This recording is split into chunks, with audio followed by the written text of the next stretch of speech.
நற்செய்தி வாசகம் புனித லூக்கா எழுதிய தூய நற்செய்தி அதிகாரம் 8 இறைவார்த்தைகள் 19 தொடக்கம் 21. அக்காலத்தில் இயேசுவின் தாயும் சகோதரர்களும் இயேசுவிடம் வந்தார்கள். ஆனால் மக்கள் திரளாக இருந்த காரணத்தால் அவரை அணுக முடியவில்லை. தாயும் சகோதரர்களும் உம்மை பார்க்க விரும்பி வெளியே நின்று கொண்டிருக்கிறார்கள் என்று அவருக்கு அறிவித்தார்கள். அவர் அவர்களை பார்த்து, இறைவார்த்தையை கேட்டு அதன்படி செயல்படுகிறவர்களே என் தாயும் என் சகோதரர்களும் ஆவார்கள் என்றார். சிந்தனை: தாயும் சகோதரர்களும் உம்மை பார்க்க விரும்பி வெளியே நின்று கொண்டிருக்கின்றார்கள் என்று இயேசுவுக்கு அறிவித்தார்கள்.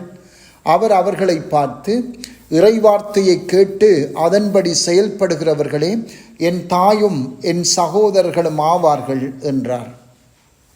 இங்கு சகோதரர்கள் என்று சொல்லப்படுகின்றவர்கள் இயேசுவின் இரத்த அல்லது கூட பிறந்த சகோதரர்களை நிச்சயமாக குறிக்கவில்லை.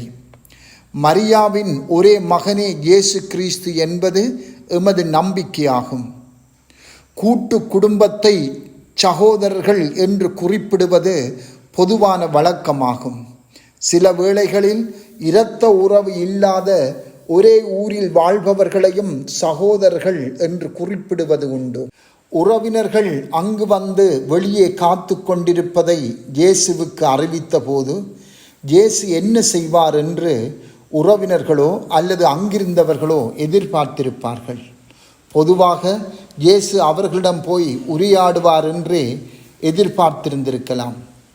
ஆனால் இயேசு அவ்வாறு செய்யாமல் இறைவார்த்தையை கேட்டு அதன்படி செயல்படுகிறவர்களே என் தாயும் என் சகோதரர்களும் ஆவார் என்று கூறுகின்றார். இவ்வாறு கூறி தம் தாய் சகோதரர்களை இயேசு இகழ்கின்றாரா? அல்லது அவருடைய பதில் கொடூரமாக இருந்ததா? நிச்சயமாக இல்லை. அவ்வாறு இருக்கவும் முடியாது. ஏனென்றால் இயேசு அன்பின் நிறைவாகும். அவரிடம் இருந்து இகழ்ச்சியோ கொடூரமான வார்த்தைகளோ வர முடியாது. உண்மையான அன்பு எப்போதும் உண்மையிலே ஊன்றியிருக்கும். இயேசுவும் இங்கு உண்மையான உறவை எடுத்து காட்டி அந்த உண்மையான உறவுக்கு எல்லோரையும் அழைக்கின்றார். இந்த உண்மையான உறவு என்பது இவ்வுலக உறவு அல்லது இரத்த உறவை கடந்த ஓர் ஆன்மீக உறவு.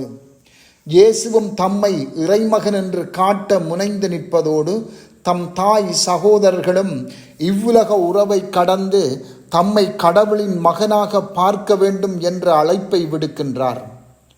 இயேசு இங்கே கூறிய பதில் தாய் சகோதரர்களுக்கும் அங்கு இருந்தவர்களுக்கும் கூறிய பதிலாக இருந்தாலும் தாய் மரியா இதில் இருந்து விலக்கி வைக்கப்படுகின்றார். ஏனெனில் அவர் எல்லா வகையிலும் நிறைவுள்ளவராகவே வாழ்ந்து வந்தார். எனவே இயேசுவின் வார்த்தைகளை தெளிவாக அவர் புரிந்து கொண்டிருப்பார். தாம் பெற்றெடுத்த மகன் என்பதிலும் பார்க்க இயேசு இறைமகன் என்பதை அவர் அறிந்தே இருந்தார்.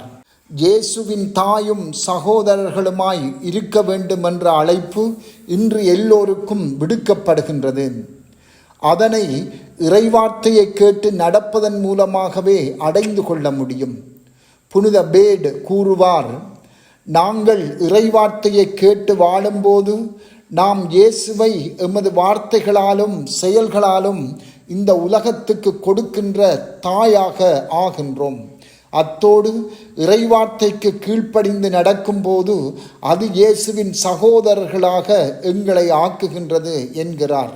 எனவே இன்று நாங்கள் இயேசுவின் தாயாக சகோதரர்களாக வாழ்கின்றோமா என்று சிந்திப்போம். அவ்வாறு வாழ்வதே எமது வாழ்வின் வெற்றியுமாகும்.